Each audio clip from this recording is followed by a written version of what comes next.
Here's the big challenge of life. You can have more than you've got because you can become more than you are. And of course the other side of the coin reads, unless you change how you are, you'll always have what you got. I have found in my experience that income does not far exceed personal development. Now sometimes income takes a lucky jump, but sure enough, unless you grow out where it is, it'll usually come back where you are. Life has strange ways. If somebody hands you $1 million, best you become a millionaire quickly, so you get to keep the money. Otherwise, sure enough, it'll disappear. Success is something you attract, not something you pursue. Success is looking for a good place to stay. So instead of going after it, you work on yourself. Personal development. See, the major question to ask on the job is not what are you getting. The major question to ask on the job is what are you becoming? Now here's the first lesson of economics. Everybody should learn it from the time they're old enough to understand what a dollar means, how to earn one, how to get one, how to keep one, what to do with it. First lesson of economics. We primarily get paid for value. Bringing value to the marketplace, that's how you get paid. You don't get paid for the time. I know it takes time to bring value to the marketplace, but you get paid for the value, not the time. It's possible to do much better at the marketplace if you go to work primarily on yourself.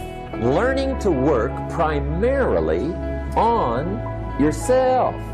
People have asked me for the last 24 years, how do you develop an above average income? And the answer is, become an above average person. Learn to work harder on yourself than you do on your job. For things to change for you, you've got to change.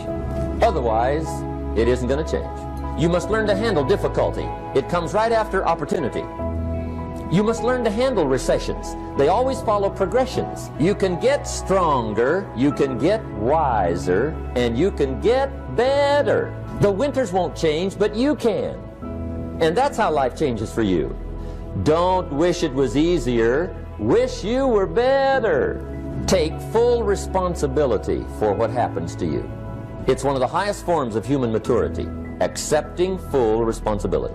It's not what happens that determines the quality or the quantity of your life. And the reason is because what happens happens to about everybody. No different. The sun went down on all of us last night. And I found out that the same things can happen to two different people. One gets rich and one stays poor. Why is that? So that's a key phrase. It's not what happens, it's what you do. Starting tomorrow, what are you going to do that'll make a change in your life's direction? Good question. What are you going to do starting tomorrow that'll make a difference? Now see, if you don't do something starting tomorrow that'll make a difference, guess what? It's gonna be the same. And see, that way you can guess what the next 5 years are going to be like. Look at the last 5. Because the next 5 are going to be like the last 5 unless you, major key, tomorrow, change it all. Or change a little, or change something, or don't change. It's choice time. You can do whatever you want. But it's nice to know any day you wish you can change your whole life. If you don't like how it is for you, change it. If it doesn't suit you, change it. If it doesn't please you, change it. If it isn't enough, change it. And I challenge you to do that because you can change. See, you don't ever have to be the same again.